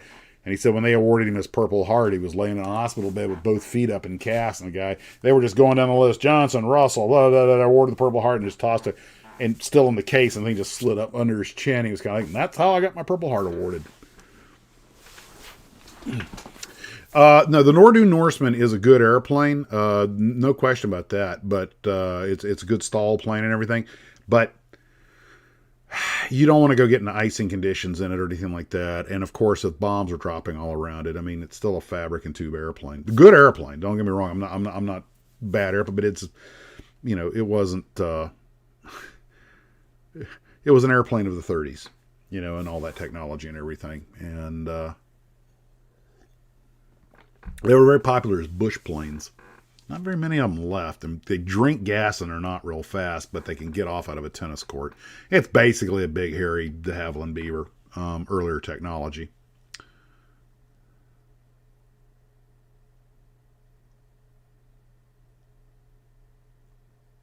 Yep, Gene Roddenberry was also in the military. And a lot of guys who didn't see combat but were in the military. Leonard Nimoy was a sergeant in the Army. Of course, a lot of these guys were in special services. They were actually actors in the military. But the famous photograph of a young Leonard Nimoy, standing at attention, holding a mop like a rifle. And a lot of the Hollywood types got drafted into uniform, but they stayed in Hollywood. They were still working in Culver City. They were just wearing uniforms. Ronald Reagan, most classic example. Now, he had been, I believe, in a California National Guard cavalry unit before the war, though. And yeah, Alpha's pointing out. That's the old joke. Is that the professor can make a radio out of coconuts, but can't fix the boat. But did you see the episode where the boat came completely apart when they tried to when the professor came up with that super glue that didn't work, and it debonded and the entire boat fell to little bitty pieces? Film model is much bigger than any kit. Generally speaking, that's true, because the rule is the bigger the model, the better it looks on camera. And that's right, Steve McQueen was a Marine. He was a tanker, if I'm not mistaken. So was Arnold in the Austrian military. He was a tanker. He actually owns the very tank that he drove in the Army, the one he got in trouble for sliding down a hill. But Arnold, you throw the tank off the cliff. You're going to come out here one day. I'm going to own this tank.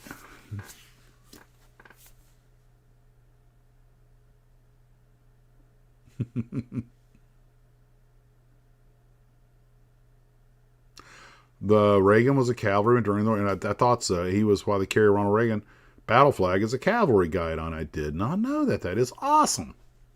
All these cool things. Okay, let's see. By the way, dispel 2 myths that will not die thanks to the interweb. 1, Fred Rogers, Mr. Rogers, was never in the military and bloody well was never a sniper. Okay, that's an absolute and utter myth. I've actually, in the Pittsburgh airport, they have a big thing explaining that because they're sick of that. And the second was Captain Kangaroo Keeshan, Bob Keeshan. He was in the Marine Corps. He did not make it into combat, and he was not at Suribachi. That is correct. Teenager in Sac points out, like earlier before, is Fix Nimoy. I have flown that many times. That is on 3-3 left, and Nimoy is one of the fixes. In fact, since you brought that up, hold on. I'll be right back.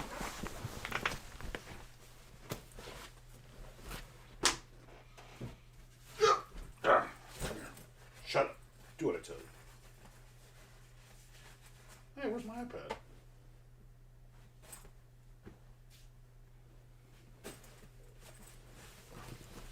Oh. Okay, well, that can't be good. Oh, there it is. Good Lord. I was yelling at my backpack, digging the iPad out, and I didn't realize the iPad was on the bed. Okay. Okay, no, skip the free trial. Oh, I don't want... Get off there. Okay, K-Boss. Oh, wow, I left this thing on. The battery's almost dead. Come on. Hurry up. Flight. I'm just going to add an alternate. Tap to add alternates. KBOS. Now let's go to alternate. Approach. 3 left. One more in the wrong glasses. Put it in daylight mode. All right. There. Okay, that's too bright. Let me put it back in night mode. Fine, be that way. There, if you can see it, is Nimoy intersection. And it's the... Let me blow it up a little bit more. It is the final approach fix to runway 33 left ILS. And the reason that it's called, that they named it after him, is because he's from Boston. So yes, Mr. Spock actually hails from Boston. What happened while I was gone? Look on the pointy ear peeking. Yes. That's right. Johnson did him, and what was that? The Skip Homier, who usually played the disturbed character. Somehow that poor guy got tight. He looks a little bit like the professor. Could easily played his buddy. A lot of you guys probably know who Skip Homier is. If not, if you saw him in the movie, you'd recognize him. But he always played the disturbed guy. And I was going, man, that's a heck of a tight casting to get.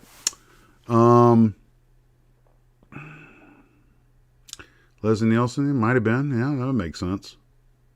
Yes, I forgot about Gene Autry. And of course, we all know, obviously, that Eddie Murphy, but he was a soldier before that. Now, Jimi Hendrix is something... a lot of people... Jimi Hendrix did serve in the 101st, which is my old unit. But what I didn't realize till recently was he was only in the Army about a year. Hendrix got caught... I think he was a passenger. And one of his friends had boosted a car, and they all went joyriding in it, and they got caught. And the judge didn't want to put him in jail, so they let him go in the Army. But apparently, after about a year in the service, he and the military kind of agreed to chapter him out, so he went his own way. There's a couple of pictures of him in uniform, though. But I'm glad that he served, and and he was in my unit. But he and the military weren't a good mix, and he didn't care for the discipline and everything. And so it was better that he go out and do what he did. Well, right up until Heston was a radio man in B-20. I knew he was in the Army Air Corps, and I knew he was an air crew member. I heard he was a gunner. I heard he was a radio man. I've heard B-17s or B-25s. I'll defer to your, Jimmy Doohan. Now, you guys know Jimmy Doohan was missing a finger, which, Leonard Nimoy and them, and Radar Men from the Moon. But Jimmy Doohan, now this is a little unusual. Doohan, and in a lot of interviews, he's wearing his Canadian pilot's wings. Doohan was a artilleryman. And something happened, and that's where he lost his finger. And I think it was a near hit on his gun. He lost a finger, got injured. And they determined that he couldn't... I've heard the story that Hendrix broke his ankle during a parachute jump. I've never been able to confirm that. That almost sounds like something that his I don't know.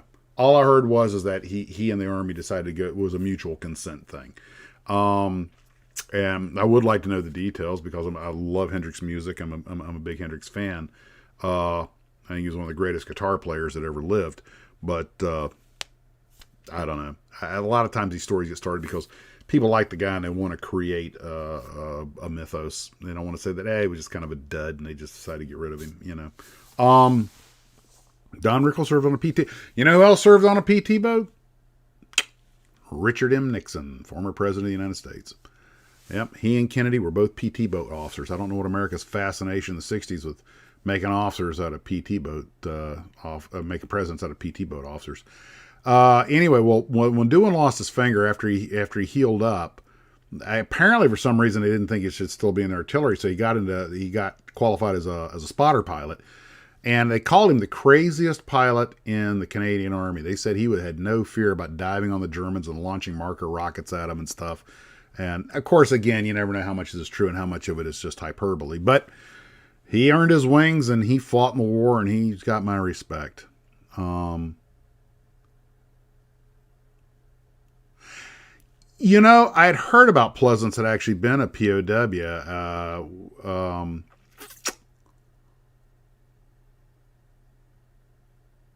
Jimmy Doohan reported on the CF-105. Cool. Given he'd actually had the right credentials for something like that. A lot of these people had really interesting backgrounds. You know, you forget they did things before they were actors. And there's what cracks me up is a lot of the sideline actors and people that don't get much. You find out that this guy who's playing the bartender in the background maybe has one line. Somebody goes, "Oh, by the way, you got a Silver Star at Pork Chop Hill?" It's really amazing. What was the only battle in the 20th century in which 2 future presidents were involved? Let's see. Eisenhower was at D-Day. Well, Nixon and Kennedy were both PT boat officers of the Pacific, so they could have been in one together. Can't say as I know. Not off the top of my head anyway. Ed McMahon, as I understand it, here's Johnny, was a naval, was a Marine, he's a Marine aviator. I think so was Bob Barker from The Price is Right. He qualified, I think, on Hellcats, and they were getting ready to deploy when the war ended. James was hired as a reporter because he needed the money. Well, that makes sense. Mel Brooks, yeah, I think he was in the Air Force or Air Corps. Bush and Ford. Okay. Well, that makes sense. Yeah, that makes perfect sense because they were both officers in the Navy in the Pacific. Leslie Nielsen's brother was a top general in the RCAF.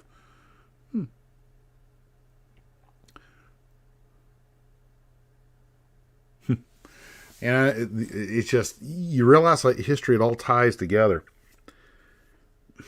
And in a way, when I've said this before, so this is news, but I kind of think in a way our generations were kind of the really lucky ones. To be born during or after the war, where we didn't have to go get our bodies blown apart in the Second World War or live with the horrors of seeing the war, but we got to enjoy the post-war economy and and let's be honest, all the cool toys and stuff. If there's anything the Second World War did to the world, was it industrialized it. And we grew up in a time where, television, cars, models, records, music, all this stuff. I mean, yeah, it's primitive by today's standards. You didn't carry it on an MP3 player, but still, it wasn't that hard for us. If we wanted to listen to music, we bought a record or turned on a radio, air conditioning, plentiful food. I mean, we may have, and now things seem to be kind of a little bit, and of course I think every generation says that, but we just have this. I wouldn't trade the time that I grew up for anything. The kids growing up today, they face a whole bunch of challenges of their own. We all had to deal with peer pressure and that kind of stuff, but God, not like it is today, where you tweet something and people in China are ripping you a new one. In 3 seconds. It's just, at least we had to dial 7 numbers to gossip. Oh yes, Richard Todd, the Pegasus Bridge. Of course, he wore the same beret in the Longest Day that he'd actually worn there. I'd totally forgotten about that. Mustangs, all 3 Mustangs: the planes, the cars, and the horses. The Mustang may be the greatest name on earth. It's the best airplane, the best horse, and the best car. Well, I think it's the best car.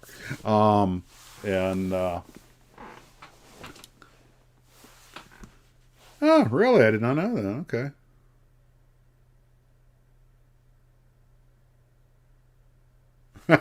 Well, he was in IT, so, duck and cover. Yeah.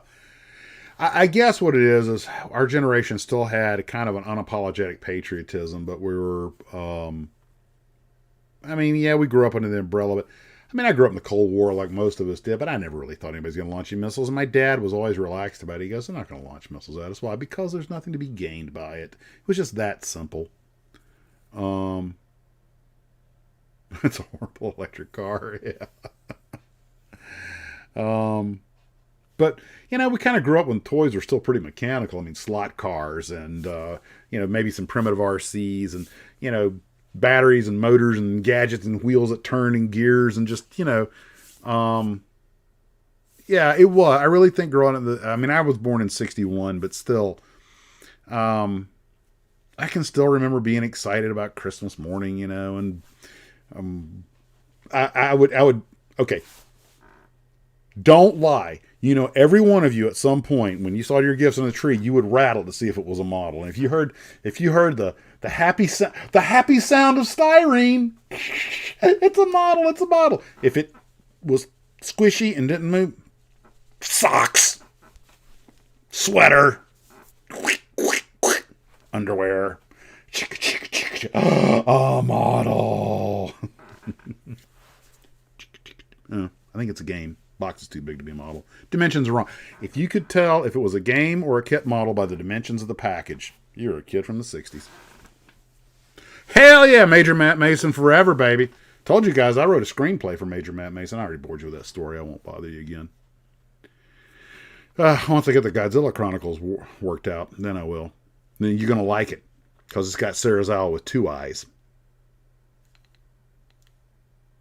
And it's going to explain what happened. And there's going to be an egg. And radiation. Let's see. Big plastic.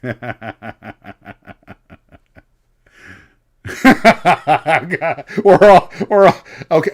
Now, I do have to admit, though, I was really excited one time I walked in. There was a big-ass bicycle. Please let it have my name on it. I don't care that it's a Schwinn and that it's yellow, and it had my name on it.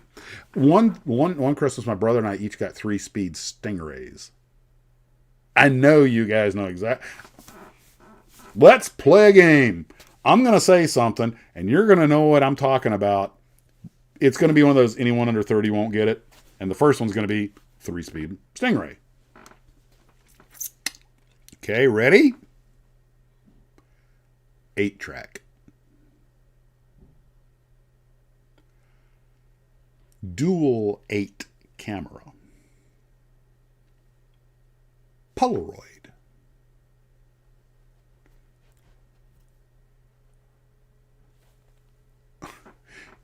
Billy Blastoff.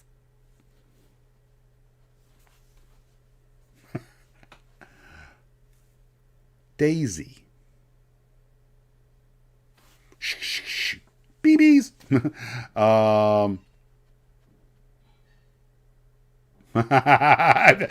Here we go. They were. And if you popping a wheelie,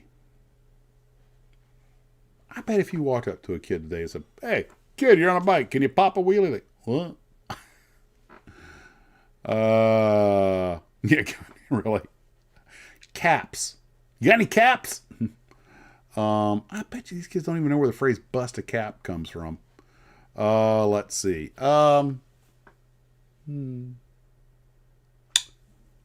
Kodak. No, I better not say that one. Yep. Lawn darts. Yep, lawn darts. I totally forgot about that. Film. Good one. Film. Super 8-track. Yeah, and Super 8, Dual 8, 8-track. A lot of 8s. Regular 8, Super 8, and 8-track. Who remembers this from the mid-70s? This movie is filmed in Censor Round.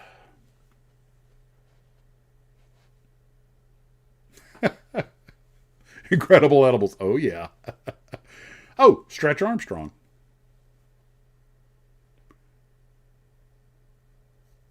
I'm just re. Yeah, imagine if you wanted the kids at Evil Knievel cassette. Uh, dun, dun, dun, dun, dun. You guys will finish this. Dun, dun, dun, dun, dun, dun, dun, dun, dun, dun, dun, dun, dun, dun, dun, dun, dun. And you are right now, and you'll never get that out of your head, not for the rest of the evening. My gift is, oh, okay, this phrase. Is it a 45 or a 33?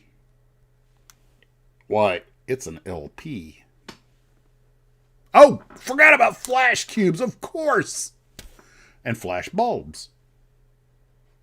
But the flash cube had 4 flash bulbs and it went on the previous aforementioned Kodak. Or, just this word, it's an Instamatic. There you I have ruined you all for the evening.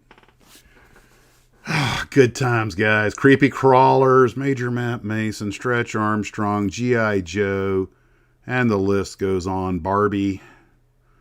And I'm telling you right now, G.I. Joe is using Ken for karate practice. 110 film, and was the other one? 126. And the Pocket Instamatic with 110 film. Actually, I had a brownie. I had a regular rate brownie, and then I had a Kodak XL33, which was the first one that had the little switch where you could open the lens so you could shoot inside without a light.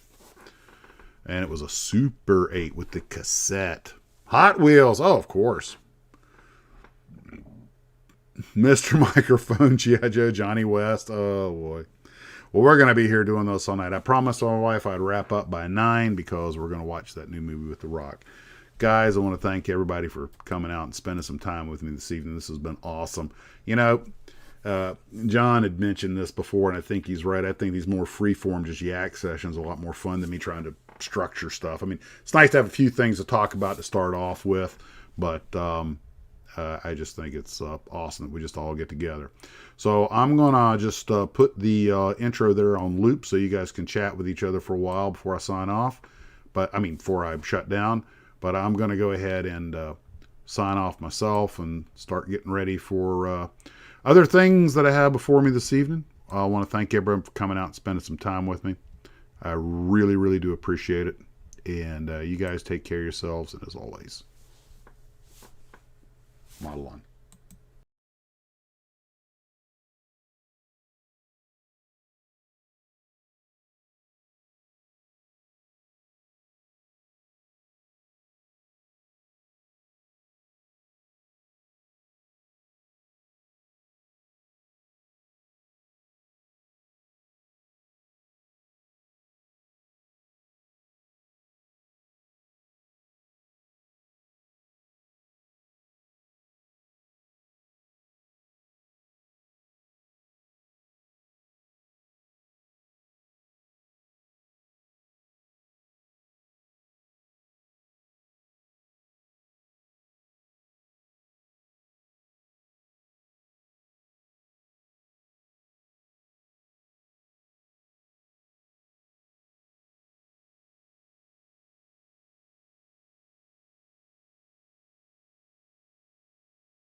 Hallelujah, hallelujah.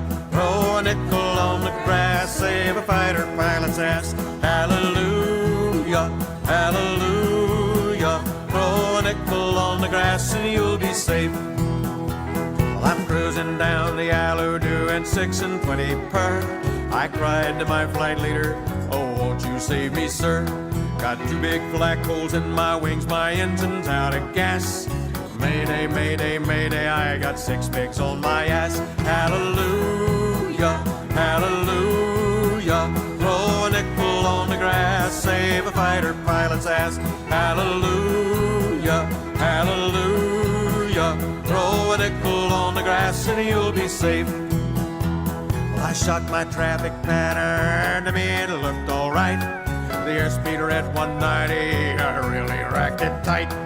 The airframe gave a shudder, the engine gave a wheeze. Mayday, mayday, mayday, spin instructions please. Hallelujah, hallelujah. Throw a nickel on the grass, save a fighter pilot's ass. Hallelujah, hallelujah. Throw a nickel on the grass and you'll be safe. Crosswind blew me sideways, the left wing hit the ground. I firewall the throttle and I tried to go around. I yanked that saber in the air a dozen feet or more. The engine quit, I almost shit, the gear came through the floor. Hallelujah, hallelujah. Throw a nickel on the grass, save a fighter pilot's ass. Hallelujah, hallelujah. Throw a nickel on the grass and you'll be safe.